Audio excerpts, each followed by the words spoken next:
Oh, hello. Tonight, we've got Shakespeare for you. Actually, we've got a really, really old poem for you to start our show. But welcome to Joe's Bar. It's nice of you to join us. We're going to have some VIP guests rolling in here pretty quickly. We've got a great shot list for our shot night, and we also have some indie brews that we'll talk about here and all so much more. We've got a really lively bunch, so I'm real excited about it. But as we always do, customary, I thought this poem, even though it is kind of from a biblical sense and not normally my forte, but I do enjoy this, and I thought tonight it might actually be apropos of what might actually happen in our bar tonight. But I looked, and behold, an ashen horse, and he who sat on it had the name Death, and Hades was following with him. Authority was given to them over a fourth of the earth, to kill with sword and with famine and with pestilence, and by the wild beasts of earth. Welcome to Joe's Bar, everybody. Nice of you to be here. Ooh. I looked.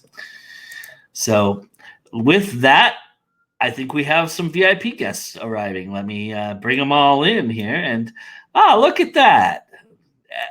I just randomly clicked. I promise you, it was not planned that you would be first. I promise. I just randomly clicked.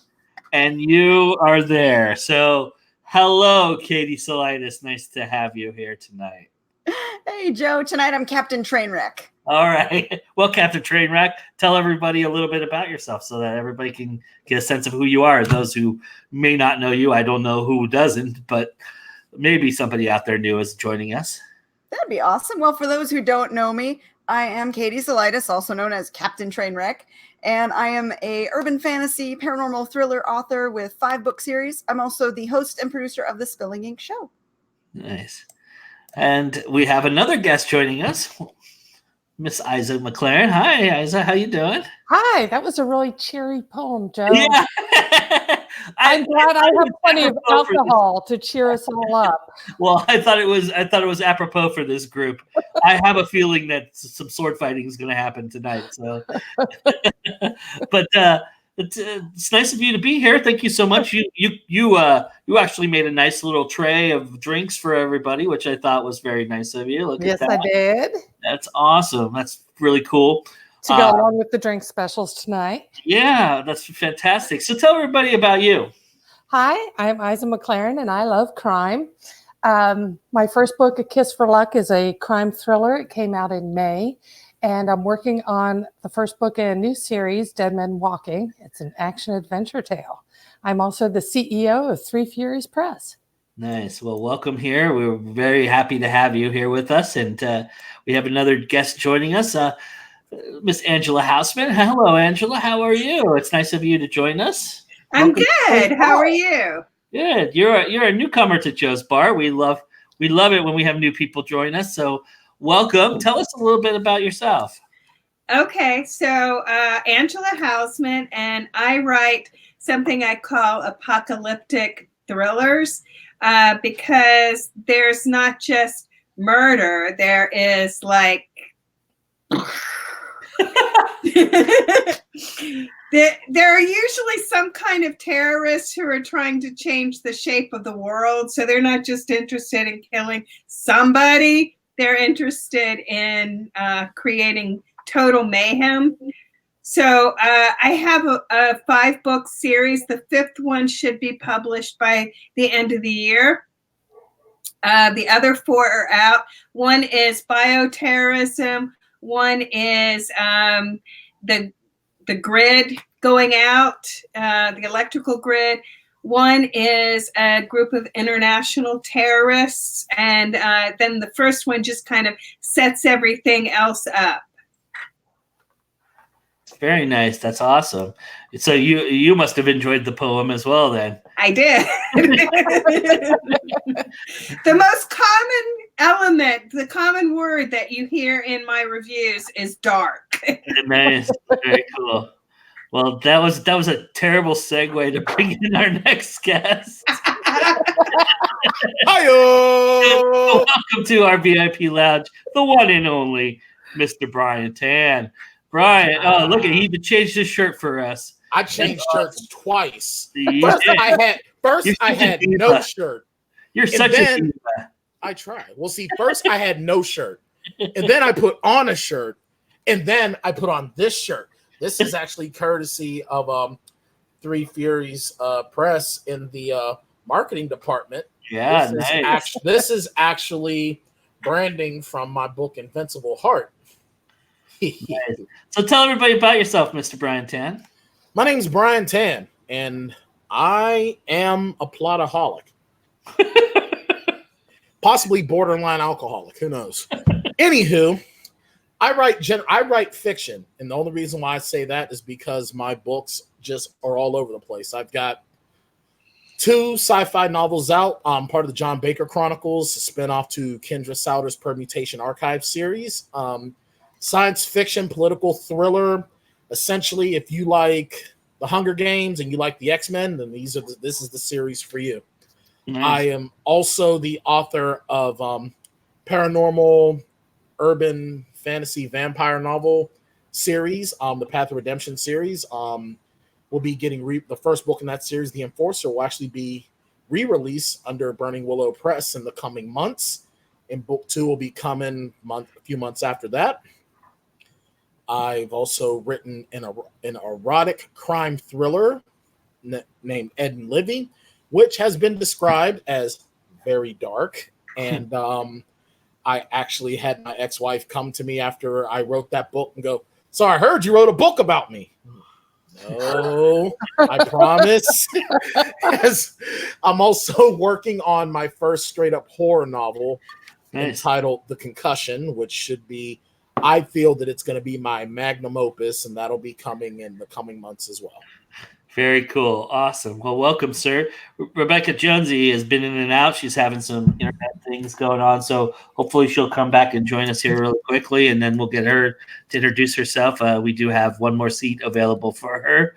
And before we get going with tonight, as I assume after I do this, I will not probably speak much after this, but we'll see. But tonight, this is the indie cocktail of choice for myself. I am sponsoring the TW Pitchers Brewing Company. They're a local brewery here in San Francisco. It's actually called the Two Pitchers. The Two Pitcher Brewing Company, and there's a reason for that, which you'll hear more about with my in-depth review of this beer. It is a American wheat ale with a pomegranate lemonade. So it's a balanced shanty-ish beer. And again, I actually spoke to the owner and brewer of this beer earlier this week to get some information from him. So you'll hear all about that tomorrow on our Instagram channel, on our IGTV channel. I will do my what is becoming customary review after show review of the beer that was featured here today. It's very good. It's very light and refreshing. I will say that. And I'm real excited about talking all about it. But tonight it's all about my guests and all about you. And welcome to the bar, everybody. And we've got a lively crowd out there already hopping and hollering. I see a bunch of great stuff. But it's really nice to have everybody here. And tonight is shot night in Joe's Bar. And with that in mind, I've created shots that are affiliated with each of our VIP guests. And they all, of course, as if you've never seen Joe's Bar before, let me just quickly explain. Our specials, our shots, are all based upon something that will lead into a subject matter in which we will all discuss. It is kind of us talking shop and hanging out. This is a really informal conversation, and normally we try to get through all of them. If we don't, I apologize. I will tonight really try hard because it's associated with each and every one of these lovely people who've joined us. And I actually had a pre-bar opening chat with one of our patrons, one of the gals joining us in the YouTube lounge, Miss J.K. Allen. And I gave her the option, because she was the first to come on board, to pick the very first shot that we will all be indulging in tonight. And I wanted to show this too. This is the box that the beer came in, which is what drew us to the beer. My wife and I thought that's a pretty cool, neat little 1970s kind of. You're going to send me some of that, right? Yeah. You're going to send me some of that? Well, we'd have to go to Ohio to get it for you. I don't believe that they sell it in Pennsylvania, although he's working on it right now. I hope so, because now I want to try it.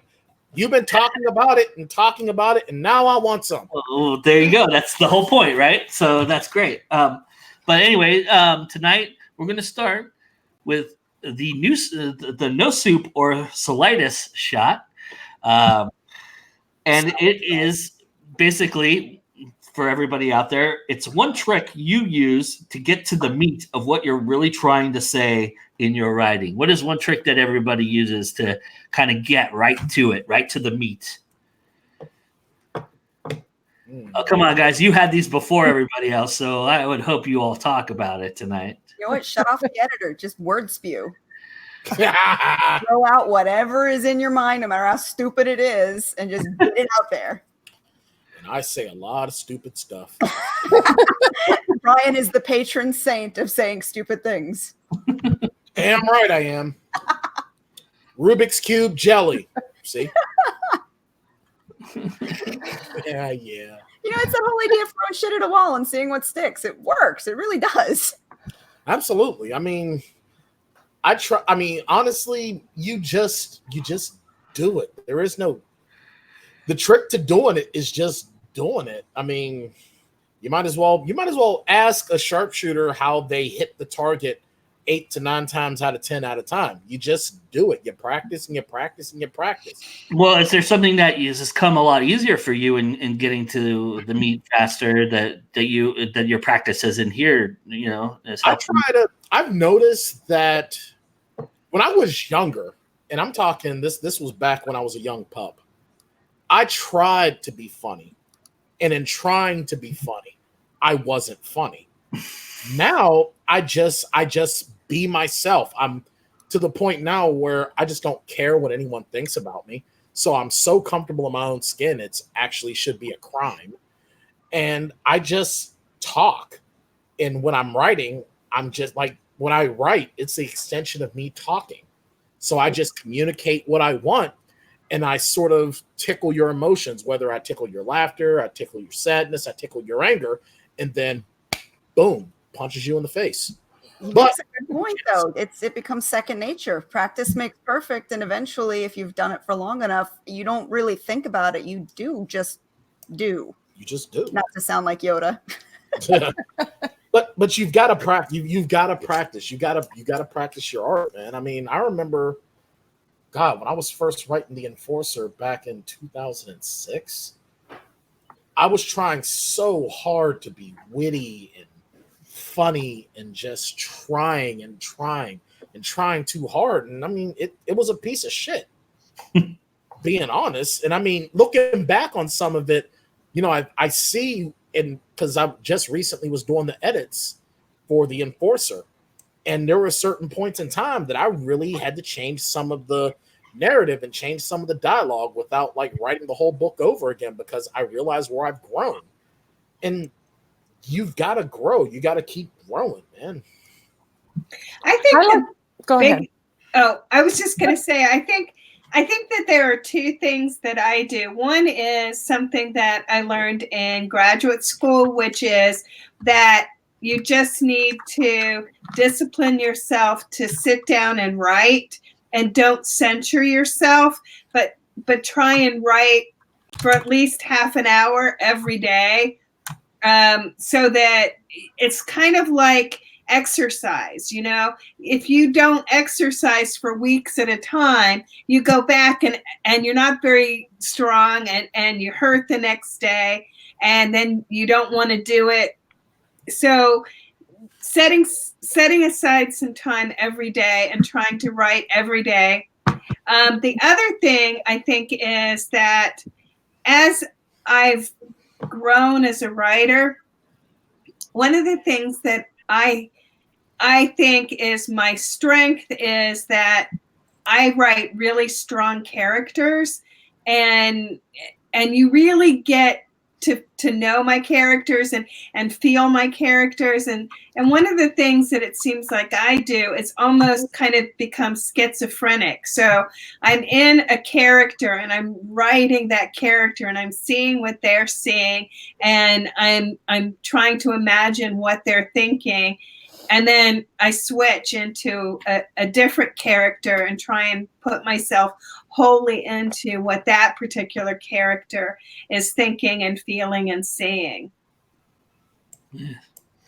So before we go further, I wanted to, our last seat was filled, and here she is, Miss Rebekah Jonesy. Hi, Rebekah. Hi, guys. Yay! Sorry, but StreamYard does, like I said, StreamYard hates me. So. I'm sorry. Tell everybody a little bit about yourself. I am Rebekah Jonesy. I am coming to you via my phone at the moment, so I'm trying to figure out a way to get it to stand up. There we go. Hair clips for the win.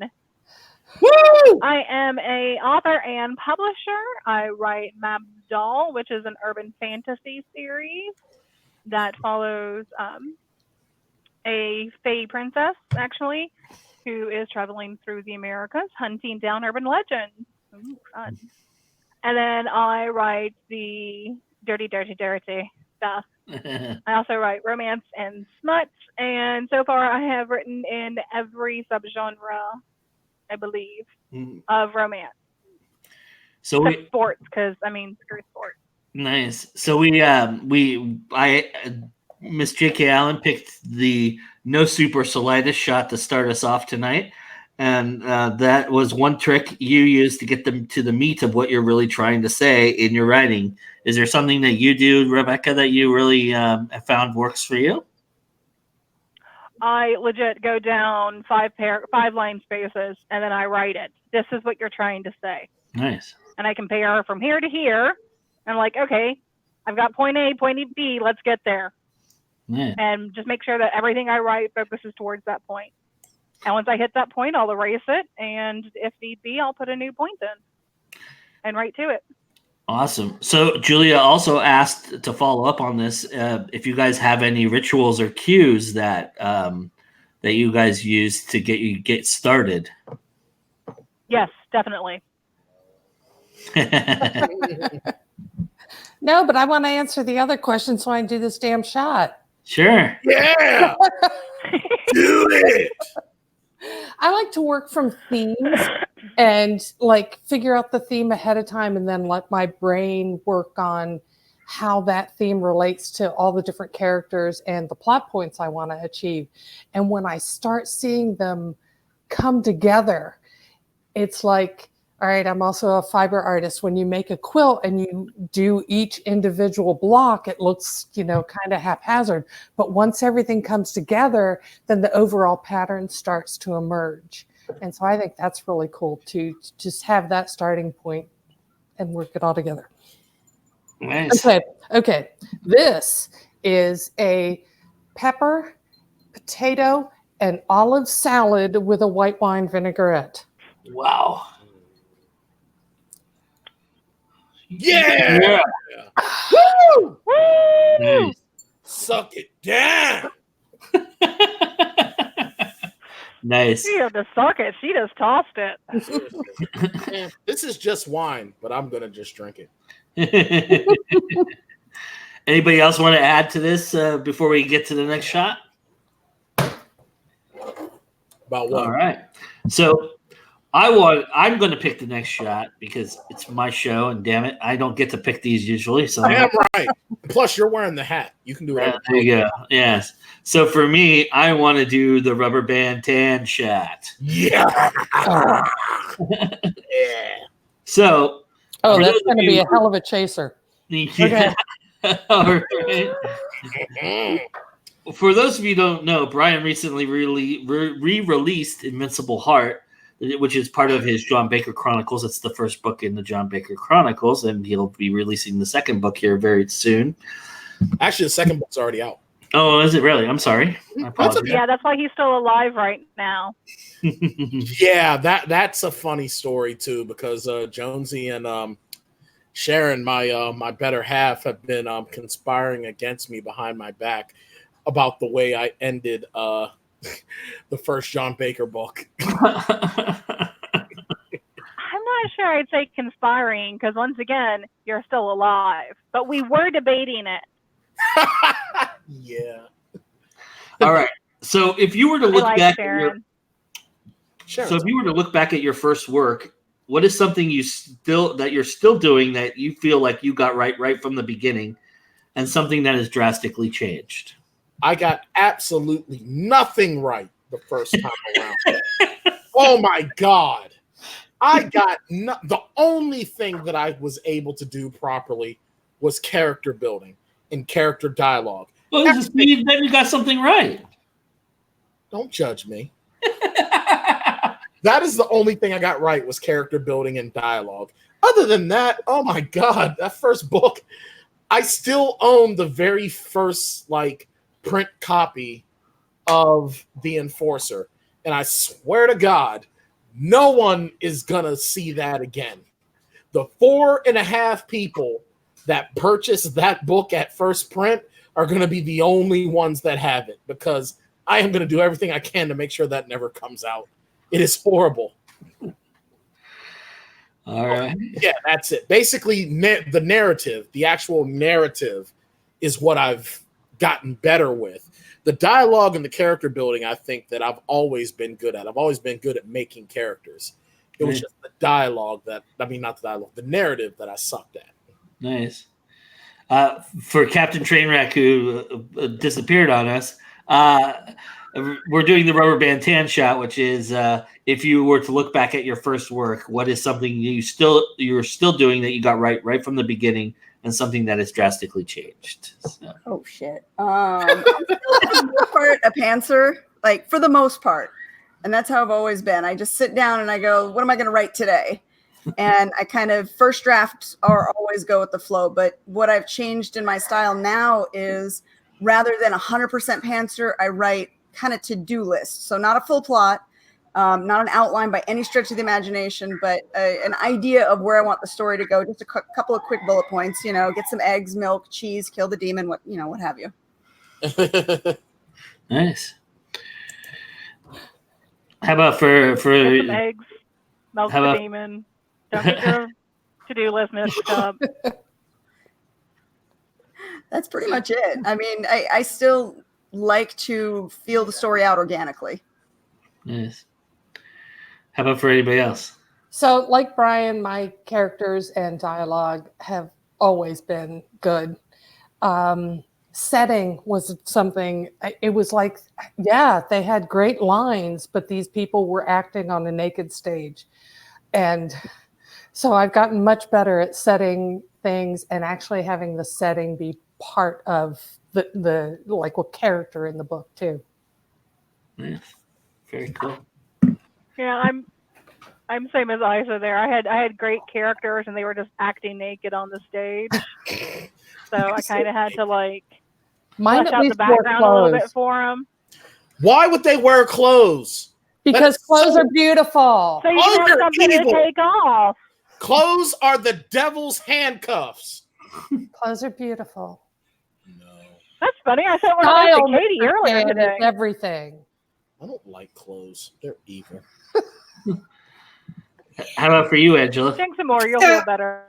So I think that one of the things that I would do differently if I were to go back and rewrite my first book and maybe my second book is the pacing. It seemed like in the first couple of books, I belong to a writers group, and one of the things that I heard them say a lot, but I wasn't really understanding that it wasn't a good thing, is that it was like boom, boom, boom. Something seemed like it was constantly happening. Every chapter seemed to be this kind of not cliffhanger, but this, oh boy, I wonder what's going to happen next kind of thing.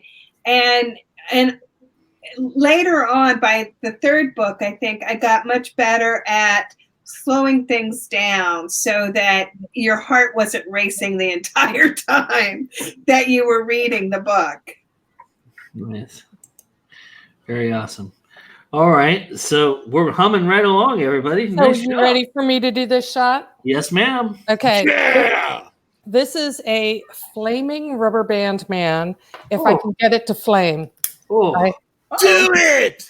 She brought out the fire. Fire! Fire! I do have a fire extinguisher nearby. Fire! Fire! Fire! Oh, it's not catching. Sorry. That's- Sorry. You'll just have to use your imagination like your writers. Right? You ready? Let's hope it didn't catch. I was afraid that it was going to catch as you were taking the shot. And then you would be Bill Walt. And then I you'd don't be have like, eyebrows like, it's anyway. okay It to would have be been tilted. fine. you'd have been like Bill Walt and Little Nicky. are the kids okay there, Katie? For the moment, yes, the crying has stopped. Oh, just give them each baseball bats and let them fight it out. You know, I do have swords. You do realize that, right? Yeah, no, but they're under 10, so baseball bats. They're wooden swords. Okay. They play That's the with them all best the both time. worlds. Mine were wielding at age 5. What are you talking about, Brian? All right, so I'm conservative, okay? Although I intend on giving my 10-year-old a switchblade and some brass knuckles when he comes They to don't know at least the basics of defense by kindergarten. Jeez. Jeez. Well, Don't give you a gotta child brass knuckles. I'll give him It'll till break his 8 to get that fingers. box drill no, down. I'm going to teach him Give him how a roll of dimes. Yeah. Jesus. Actually, no, I'm going to give him a sock full of quarters, just like Silent Bob. Although my son is getting ready to take his red belt test at the end of August, but I told him because I've been watching his form in tournaments when he spars, and it's like, no, that's all wrong. That is not maximum blood spilling technique. Let Daddy teach you what to do. You Daddy, do not use karate for violence. no, you just fuck shit up. These days, I'm going to get some video of Hunter with the sparring swords. He's getting really good. You better be careful, man. He's going to mistake you for Cersei Lannister. I think you're really going to have to kick his ass. Oh, shit. All right. So we have Sharon! 3 shots left, everybody. Alcohol!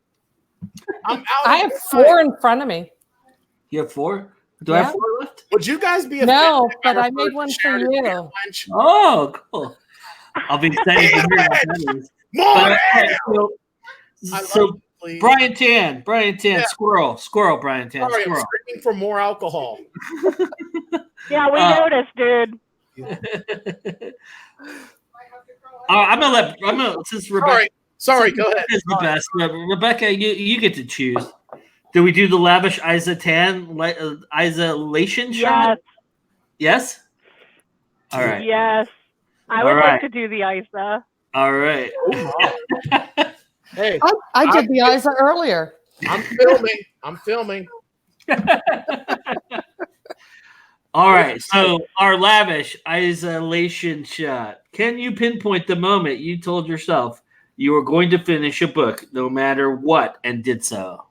Yes. Let us hear. It was I can. Thursday. Well, that does not mean that I didn't do it again earlier. Yeah. That's awesome. Shortly after my head injury last fall, my deadline for A Kiss for Luck was coming up very, very soon. And after sorry, my cat just stood up and put his paws on the table, and it's like I didn't know he was that tall. But anyway, I was really struggling with it, and after I did the prescribed rest, I asked Julia Allen to help me. I asked her to talk to me every day about writing, to just kind of gently poke me to make sure that I got it done, just kind of checking in. How's it going today? Have you gotten anything done today? Do you need help with anything? And her help is really what got me over that hump and got me published on time. Very nice. That's awesome. That's pretty cool. Brian. Okay, now should I do the shot now or later? It's totally up to you. Okay. This is Whoa, is that a cherry? of course it is. That's awesome. There you go. So many cherry jokes. What was in the shot? my. Oh my. Yeah. That is a drink I invented called Clear Understanding. It's Cointreau, chocolate vodka, a little bit of Goldschlager, and a cherry garnish. Mother. And it tastes like Christmas candy, you know. It's got cinnamon and orange in it. And it's just delightful. Nice. Goldschlager brings back bad memories. My knife is stuck in the wine bottle. Oh, who gave Again? Brian another knife? Jesus. I hope you have a corkscrew on your wedding registry. That's what I said I'm getting him for his wedding. So I called it. You guys heard for his wedding? Get him a corkscrew. Holy shit, I'm King Arthur. I'm stupid. I'm totally dumb. How about for everybody else? Can they pinpoint the moment? You use a screw. Oh, I totally had one recently. You had one recently, Rebecca? Yeah. So years ago, I had written a trilogy, except I only wrote 2 books in it. And I was like, maybe this will work because each of them went a little bit big. So I took it to my editor and I was like, hey, so does it work like this? And she's like, no, it doesn't. You need to write more. And so the next day she's like, hey, where is it? Where's the story? And then the next day she's like, hey, how many words did you get down today? And then the next day she's like, hey. And I was like, okay, she's going to eat me alive if I don't finish this story for her and like give it an actual ending, like a solid one, just what she wanted. So I sat down on a day after she had like completely tore me a new one, and I'd already put 2,000 words down, so that was enough to appease the Julia for a little bit. And I sat down the next day and the day after that, and I punched it out. Nice. So what everyone should get from this discussion is, if you need to finish writing a book, hire Julia as your editor. Yes. Because it's the same Julia. Well, I look forward to her. I look forward to her doing that to mine. But I'm happy where I'm at right now with Miss Rebecca. So I was gonna say, yeah, I'm not giving yours up. Sorry. How about you, Katie? Do you have a moment that you thought of? Wait, what's the question again? Get down from there. Can you pinpoint the moment you How much told do you yourself? love Julia? Can you pinpoint the moment you told yourself you were going to finish a book no matter what, and did so? Oh, that's this weekend actually. I'm working on a co-authored piece with one of my co-hosts from Spilling Ink, and she had said about a week or so ago that our editing date is coming up, and we had opted for an August 1st editing date, and we were only about halfway through the story at that point, and that's less than 2 weeks now, and it's got to get done, and it's got to go to editing, or we lose our editing window. So we can't afford to do that. So this weekend, I am finishing the rough-in on our draft, and then that'll give us hopefully a couple of days to actually get through revisions, but it's got to get done. So tonight it'll be lots of energy drinks, and probably late hours. I'll see the sunrise. I'm in the same spot as you are with my next book. My deadline is quickly approaching. Nice. When it's got to get done, it's got to get done. Nothing Joe has motivates 10 for the days. deadline. I've I have actually 10 days. Is that what you said? Yeah, remember August? You said that August is when you're really gonna. You're absolutely right. I did say that. She called you out, Joe. And that's what I need her to do. I'm really excited that she did that. I've got an answer. I'm really Okay. excited about using the cattle prod in 10 days. God. Hey, you Hey, were the one who Joe. Hey, posted Joe. a picture of your calendar saying you were going to beat me. Hey, Joe. It's scary. You're the one who She's told me the to stick, I'm the beat you on carrot. Thursday. I didn't even know what that was about, but I'm like, I'm not gonna say no. It's an expression.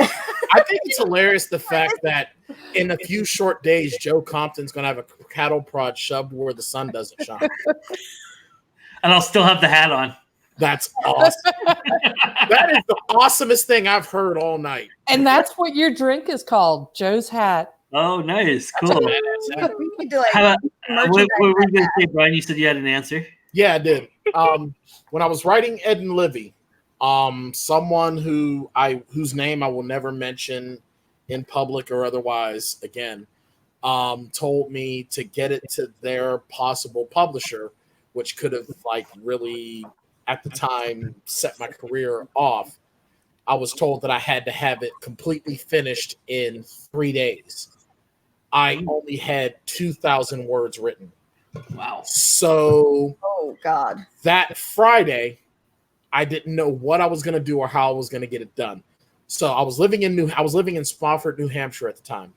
I drove across the state line to I think it's Burlington, Vermont. No, Brattleboro, Vermont. Sorry. And I went to this little hole in the wall coffee shop. And I was like, yeah, I'd like a cafe mocha with 10 shots of espresso, please. And they were like, ha, ha, ha. And I was like, no, I'm serious. 10 shots of espresso, please. 5 cafe mochas later, Whoa. I did not sleep the rest of that weekend. Wow. And I went from 2,000 words to however the hell many words Ed and Livy is. And I was like, it's done. It wasn't any good. Well, I guess that doesn't matter because your editor would have ripped it apart anyway. So I didn't have an editor. I just said, here you go. oh, wow. So related to that, Brian. Dude, that's 50 shots of espresso. Yeah, I know. I don't know how I'm not dead yet. Wow. However, Ed Souter is going to be getting his hands on it. But however, people that have read it because it was released under my previous publisher before I moved to a Burning Willow Press, and that was actually my most reviewed and highest reviewed book. Of course it was. Because Because 50 you shots can of still taste the coffee in it. Yeah. oh, I can feel that coffee. I bet you open it up and it smells like espresso. I'm sure it does. I'm getting that book now. I'll tell you something right now. Here's the thing. The Bryce Creed books, the first Bryce Creed book, that was sort of me accepting myself. But when I finished that book, it was like my biggest deal as a writer ever. But Ed and Livy was probably my most unsung book to this date. That even I don't give it enough credit to me that I should, because that was when I realized I was a writer. When I finished that book, it's like, okay, I can do this. I finally have direction in my life. I think I remember an early I draft. can't of that book caffeine that through you time sent and me to look at. space. Yes, you did, Katie. Matter of fact, Katie, that was like the first thing after you and I met and we started talking a little bit, and I asked you to read it because I wanted to see if you thought it was any good. That's actually part of how Katie and I got so close. I get to beta read all the fun books. That was a fun book. How about for you, Angela? Do you pinpoint it? So I don't usually have a deadline because I'm totally indie. I don't have a publisher. I don't have an editor that I work with that I have to get things to. My problem or my deadline really comes from the fact that I'm a marketing professor in real life. And so during the semesters, I get very busy, especially, midterms and finals. And so it's the times in between semesters that I feel a lot of personal deadline to try and get things done with that time when I'm in between semesters. And the book that I'm working on now, I have to say, has been my biggest challenge in terms of getting things done. The other 4 books seem to just kind of write themselves, and several months later, and I had the book ready for editing. This one I've really struggled with for a long time, and I'm not sure. Maybe I'm just written out on this particular genre and I need to move on. I'm not sure. Interesting. Is that I would like common? to point out on mine. I was just saying, is that common for people? I mean, I write one genre so far. I haven't ventured out. Is that common? Do you guys run out of real estate at some point with the genre, and you just kind of and you know that because you're so experienced at it? Don't look at me. I'm new to this. I just write what I feel, man. I just write what I feel. I don't really let myself get pigeonholed in the genre shit. I just don't. That's what really kneecapped me before. I write romance and erotica, and you know, I have like everything everywhere to cover or uncover. So that's a lot of real estate, especially if you write it properly. I just write, man. I just write. And whatever happens, happens. I can't. If I let myself get stuck in the concept of genre, I'm not going to enjoy what I do. And if this, honestly, and this is probably the alcohol talking, but writing is what keeps me going. You know, even if I haven't written that day or the day after or the day before, writing is what keeps me going, man. Writing is what gives me a lot of my purpose. So why am I going to pigeonhole my purpose? I write what I feel. I write what comes to me. And that's it, man. Well, what did he say, Rebecca? Oh, my God. Hashtag Rebecca and Isa. Wow, I just bared my You're soul. going to pigeonhole your purpose, huh? You got to find your special you purpose. pigeonhole that good. Yeah, I'm gonna pigeonhole me all night long. Woo! Pigeon. He's going to pigeonhole his purpose. Oh, yeah, baby. Oh, I'm gonna pigeonhole my purpose hard and deep. You need that 55-gallon drum of lube. He needs to look up what pigeonhole means too. I got a cell phone. That's why I got a cell phone. And I'm not going with any lube, just a spit and a rub. That's dirty. Well, that's dirty. That's a good segue. Wait a second. A small recess for a domestic pigeon to nest in. That was not what I was expecting.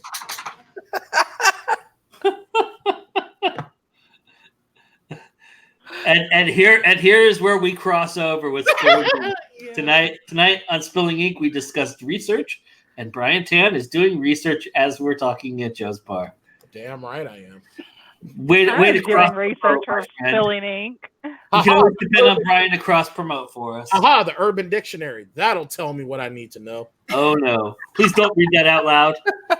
You need a mute button for him, Joe. Oh, I'm getting ready. Like, even I covered my mouth and didn't say it. I'm getting ready. I can't find it. Yay! That's what she said. That sounds like pigeonholing.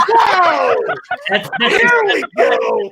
your sex tape. Much better quality. Oh no, you're back to Brooklyn Nine-Nine again. All right, DVDA. Woo! DVDA. Yeah. Yeah. Watch Orgasmo later. DVDA is awesome. Yeah. Hey, honey, we're gonna pigeonhole. Wait a minute. Oh my gosh! And this just took a weird ass turn. Yeah, it does, because now I know what Ass pigeonhole turn. means. Oh man, this is gonna get wild. All right, so we got 2 more shots, and I'm trying to help you out, Isa, and give you. For some those playing along, I'm only doing half shots. Oh, okay. These are not Okay. full Good. shots. I'm I'm I not a stupid 45-year-old anymore. I know, I have you're not. learned that lesson. I didn't mean it like that. I didn't mean that you were stupid. I'm just No, looking no. out for you. I I'm still eventually a learned child. that. I'm a childish 40-year-old, but I'm actually really 12. I just put 6 shots in this mug because I wanted to keep up with Isa there. I'm just drinking bottles of wine. All right, so we have the best. We've got the best Joan Houseman voice. Ooh. Or I think we've got to save Jonesing to get dirty till the last shot. I just spit on my cat.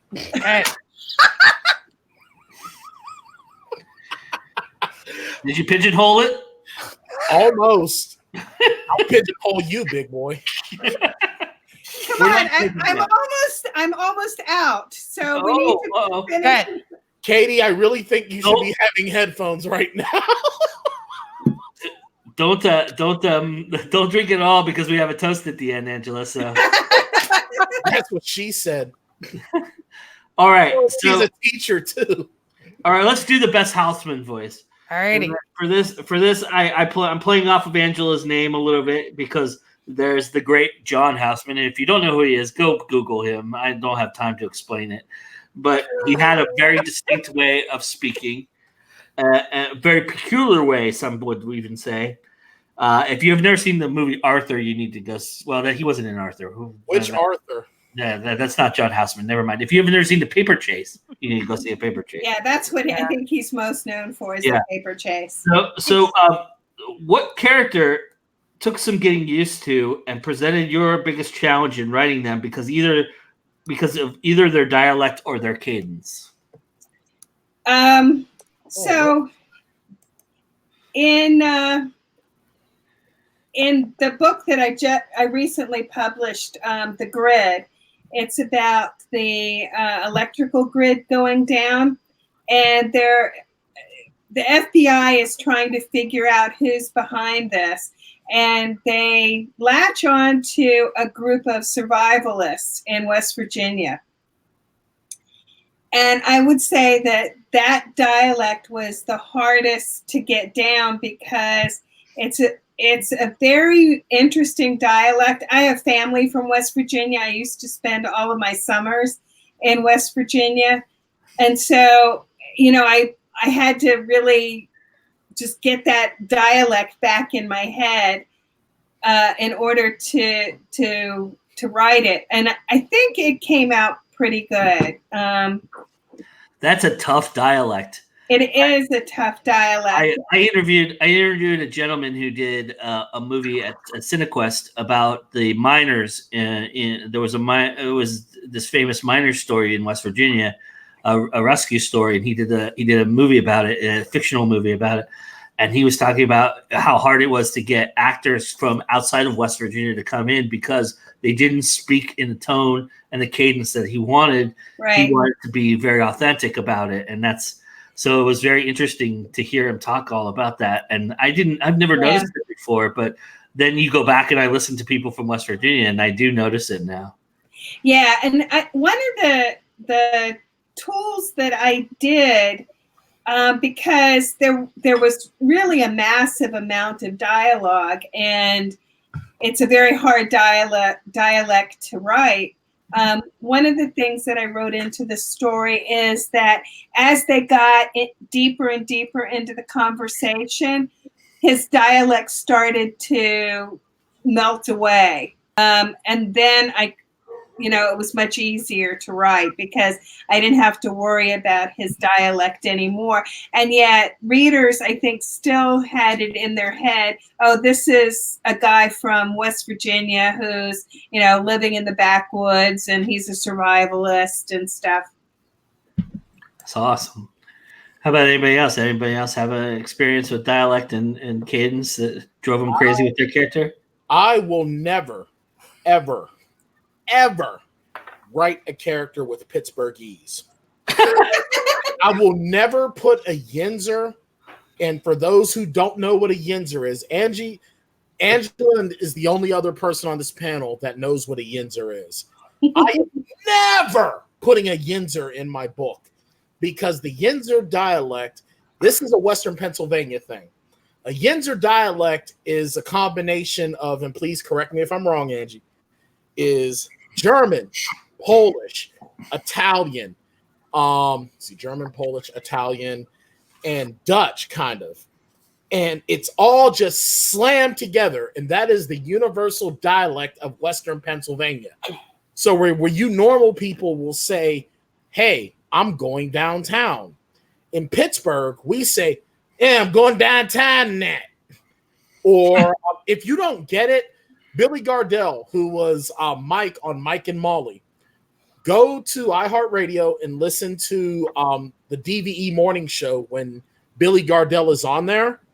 And he's even said when he comes back to Pittsburgh, his acting coach loses his mind because he forgets everything he was taught and goes back to Pittsburghese. So I will never write as a Yinzer in any book because no one will understand. It's easier to do a straight up Irish or Scottish accent in a book than it is to do a Yinzer. It's funny. It's funny. The baby joined me. Nice. You're right though, Brian. The native the native accent comes out when you go back home, and you can't shut it off. I do the same thing when I go back to Texas. It's like the minute I step off the plane, I'm back in that southern twang, and I can't stop myself. But it's anywhere else I can speak normally. It's funny because I lived in Austin for a year. And I adopted it. And when I went back to California, everybody was looking at me like I was an idiot. Well, it's crazy because because I lived in New England for almost 10 years. When I first got there, I had the Pittsburghese, I had the Yinzer accent, and then I lost it. And then when I came home, it was like back. It was like I was never gone. And what's crazy is that, but I'll still sometimes get a Southern dialect. But the thing is, with the Pittsburghese and the Yinzer dialect, no matter where you're from, it just acclimates to what your usual dialect is. I went to Chicago, and everyone was like, "You talk weird. You sound like you're from the South." It's like, no, I'm actually from Pittsburgh. When are we going downtown? I got to do some Porsche. Where's your gum bands?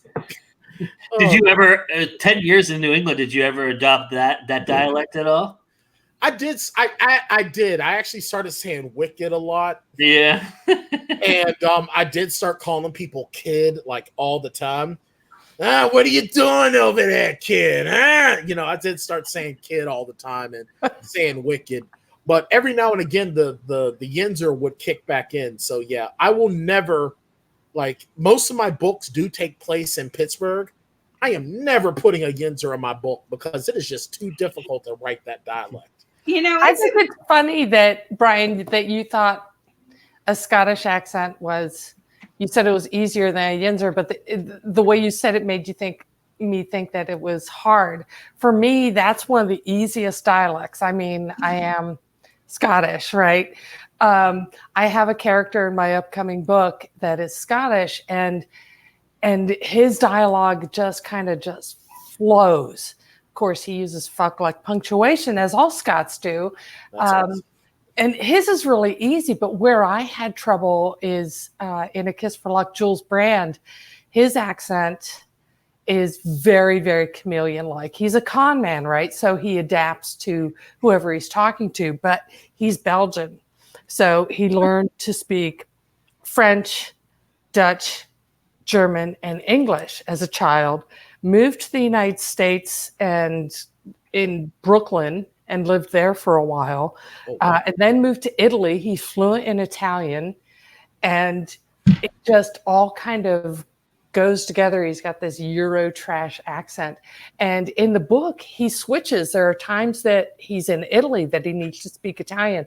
And that's a very different sort of cadence than when he speaks French or when he speaks Italian or when he gets nervous and starts to gum things up and everything's a real mishmash. There's another nice word in Scottish that is used quite a bit. It starts with a C, and we won't use it here, but that's next Tuesday. Yeah, that one. I think that's more common in Australia as a greeting, but yeah, it's sort of go to Australia. It's a very friendly term. I want to be like Alexander. Wow, man, everything in life sucks. I think I moved to Australia. You know what, though? I really love the fact that, and what was really fun for me was in The Enforcer, my main character, Bryce Creed, his younger brother, his actual younger brother is Irish. He's half Irish. He's half Irish, half Somalian. But he speaks in a really, really thick Irish accent. and I'm part Irish. My grandmother, my paternal grandmother, was half Irish. She didn't really have the accent, but when I found out from her that she was half Irish, I was like, oh, now I'm obsessed. So every time I write as this character, especially after the edits that were done, I'm sitting here and I'm doing edits, and every time his dialogue comes up, I'm reading his dialogue and I'm saying it out loud with an Irish accent, and I'm loving it. Oh my God. How about for you, Rebecca? Go ahead, Rebecca. And then I'll I talk have a about the shot. character who English is her something like 20th language. Jesus. So having her speak in English is kind of difficult. Also, she doesn't use contractions and she can't lie. Like, even if she thinks it's the truth and she tries to say it, but it's not true, she can't say it. So that's probably the most difficult one ever. Also, there's still a lot of fun. She's just to America, so she still uses the metric system. So I'm constantly having to convert things in my head. Wow. See, that's why and it's really confusing to everyone. Oh, and she measures in stones. Ah, that's why I'll never leave America, because I will never be able to do the metric system. that's a lot That's easier. the only really reason why I easy. won't leave. That's a lot easier than you It's think it is. stupid easy. No, it's not. It's hard. I said hard. Wow. Joe, you're so childish. Stop it. Katie, did you answer the question? I don't think you answered the question. I don't really have one that speaks in accents, but I do have a character that speaks in innuendos. And Is his name Brian? I'll bet you. Or Rebecca? could be, but it's always hard going back through, especially on revision, making sure everything adds up. You said hard.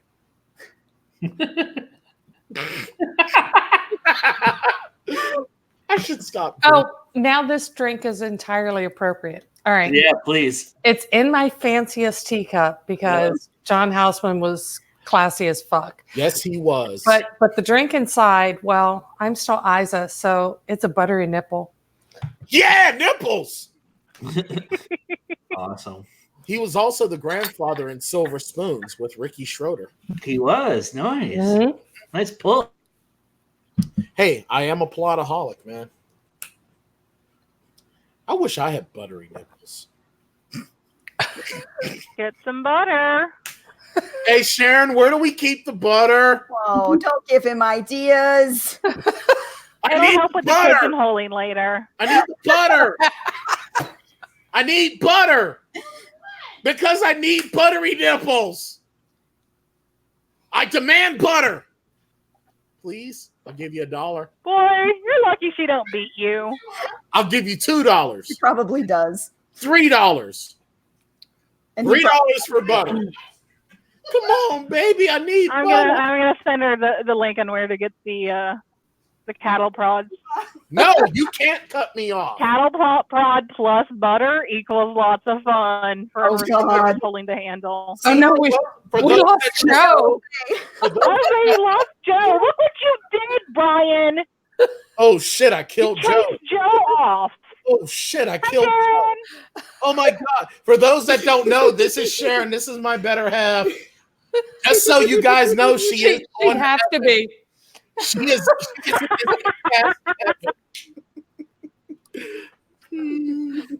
I still say that she's an angel. Isa, did you shoot the buttery nipple already? Yeah, Oh, can yeah. I have the butter, please?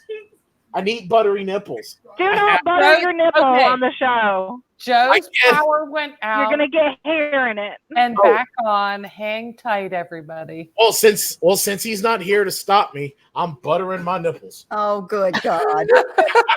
I'm calling bullshit. I I'm was calling really- bullshit on that. I was really hoping we would have done Katie's shot and Rebecca's shot together because all the rest of them are sweet. I'm going to die doing Rebecca's. Oh, good. Buttery nipples! Ah! What the hell is going on? Here I comes got Joe buttery every time. nipples. Well, actually, I have buttery nipple. Joe just got banned from YouTube. Yeah. You can have it back now. I think you two just shut up your power. Joe. I think I broke Sharon. Are you? You broke your butter. Are you sure? So should I just leave it here? Are you okay? Why do you look like you're crying? Sharon's crying. Probably the All right. same reason I We're gonna do. use it on her toes. I just wasted a half Okay, Joe, next shot. nipples. Come on, he's all buttered up. It's time to get dirty. All right. All right. So sorry everybody for that. Fine, it's no problem. Sorry. I dropped out for a second. My power just went out for some odd reason. Well, Sharon's. I'm about to have to get up and like perform CPR on Sharon. It was your power trying to censor us. It failed. All right. So Sorry, our last Joe. shot Their is chaperone leaves. I'm sorry, Joe. okay. Our last shot is jonesing to get dirty. Putting a curve on that one. But I beat you to it. sometimes we're jonesing to get to the next scene so much that we rush the current scene being written. So what is one trick you've used to slow yourself down? Oh, I don't slow down. Yeah. I don't slow down for sure. No. I have a need No, for speed. when you got to keep going, you got to keep going. Always come back later. Don't slow down. You gotta ride that wave while you got it. If you slow, Yeah, that's what editors are for, man. fuck yeah, dude. You go, and That's what rewrites are for. Hell yeah. No, Why would you slow down? you hit that and slide like it's a buttered nipple. Hell Don't slow yeah. down. Don't stop. Woo! Don't look back. And then slide your way into a pigeonhole. Damn Oh right. my god. DVDA. We're seriously regretting this episode now. So yeah. Yeah. Well, Poor Angela. I think what's amazing is that Joe is never going to have me on this show ever again. Joe's never going to talk to me again. We may be Well, allowed he's never to gonna get the butter off the camera. Oh, wow. Did I get butter on the camera? Oh oh my gosh. my God. Sorry, Joe. Please still be my friend. I love you guys. No. I swear to God, tomorrow I'm going to get an email from Ed and Kendra Souter saying they're dropping me. I mean, so is that it? Everybody just says they don't even stop; they just go, huh? Fuck slowing down. Nobody Seriously. reads your first draft but you, so just make it a hot mess and get through it. Hell yeah. Yeah, I mean that's Hot mess. I'll go back and I'll Hot, see hot it mess. later. Mess. A hot mess. I'm scared to do this one. Oh, you'll like it. You'll like it so good. I know, As it slides down I your know. throat. Okay. Toast your lips. What do we got there, Isa? Put it past your lips. Yeah. Pepper vodka with a jalapeno in it. That's hot. Good A luck. hot, dirty Jonesy. Oh, I feel nasty right now. Nope. I need a shower. Yeah. Well, we've fuck. gone through the shots and everything. I'm no longer allowed near houses of worship. Vacation. I just Someone am on, almost sleeps with that. Oh. I am on eternal house arrest now. And my eyes are watering. Yeah, I've heard that one before. That's been a long time. We should have done that one first. Yeah, that. But I do like it that I made you cry, Isa. Oh, did you actually have jalapeno in that? A big one, yeah. Yeah. That's what she said. That's awesome. I love it. I now have a crush on you. All right. So I No, want. just now? Well, sorry, Rebecca. Who said who? What did you say? Brian says he has a crush on her now. And I'm like, why didn't this I develop know. like years ago? You know what? I mean, sure, you've only known her for months, but You seriously. know what? Maybe I have, but I'm not telling you. I'm drinking my wine. Hey, Mr. Tan, Yeah. Oh, fuck. I'm wondering. I came across this today, and I'm wondering if because you are the I was young. alcoholic guru, and anytime that I bring up something about movies, you're on top of it. So, which is the title of your new sex tape. Pervert. But I'm wondering if you know what movie in 19. I'll give you the year so that you can help you out a little bit. In 1984, made its debut today. 1984. Oh shit! Damn it! A lot of movies came out in 1984. They did, but on July 20th, this specific movie came out. Oh, The Breakfast Club. oh, I think I know. Do you, Isa? Tell me. Is it T2? It is not. No, Oh, T2 okay. is 1990. Anybody else want to Really? venture a guess? Terminator, the first Terminator. No. No, that was earlier. Debbie Does Dallas in St. Louis. No. That was even earlier. That was 78. I'm watching that tonight. Oh wow! I'll give you a hint, and this will give it away to Brian, but I don't know if it'll give it away to anybody else. What are you looking at? Oh, I thought I was looking at I went to the nerds. Yeah, you have I to finish didn't it. even need. All I needed was, "What are you looking at, nerd?" Huh? I was looking at my mother's. Well, I thought I was looking at a douchebag, but yeah. That is one of the best movie insults of all time. So Revenge of the Nerds debuted with How about this? It debuted with $1.5 million. It was number 4 on the chart that year. That week. Greatest movie. That is one of the greatest comedies of all time. That is in the Brian Tan Plotaholics top 10 all-time comedies. Do you know what was number 1 that week? What was number 1 that week? Who are you gonna call? Ghostbusters. That's right. And And you know what it was number 1 with? Guess we see all these 60 million. Ghostbusters won the week with $8.4 million. Damn, you know this was 1984. $8 million is a failure by today's standards. Also on that list at number 6 was a movie that made news this week, which is called The Last Starfighter. Oh, shit. I love that movie so much. That And is this week, the originator of that movie has announced that he has written a sequel. And is trying I to get it can't forward. wait. That movie, the original, The Last Starfighter, was so awesome. I That want is to make a drink called the Death Blossom. Yes. Very- Isa, They've been I love promising you. to make a sequel for like 20 years, though, so I'll believe it when it comes out. Yeah, that's true. I mean, You know what, though? Tonight, I'll tell you something. This is a very exciting time, not only for a plotaholic. Shout out to Shane Wilson, my dog, but also to just comic fans and movie fans, period. Tonight,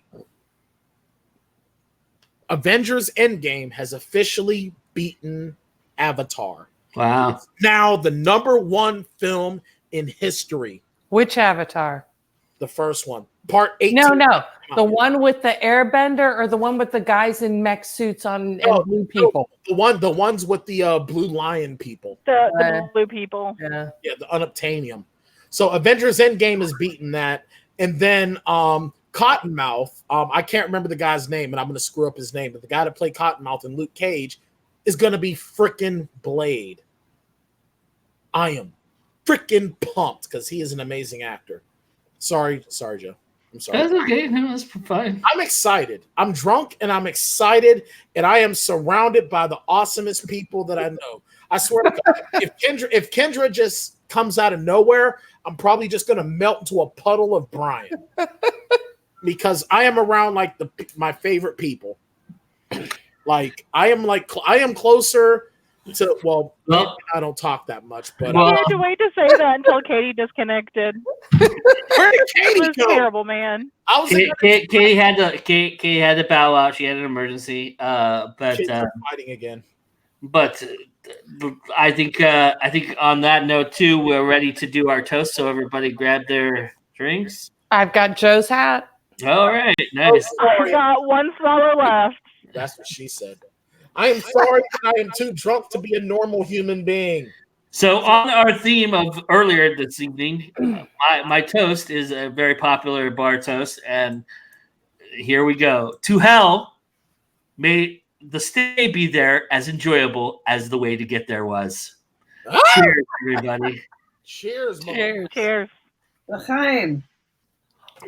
motherfucker.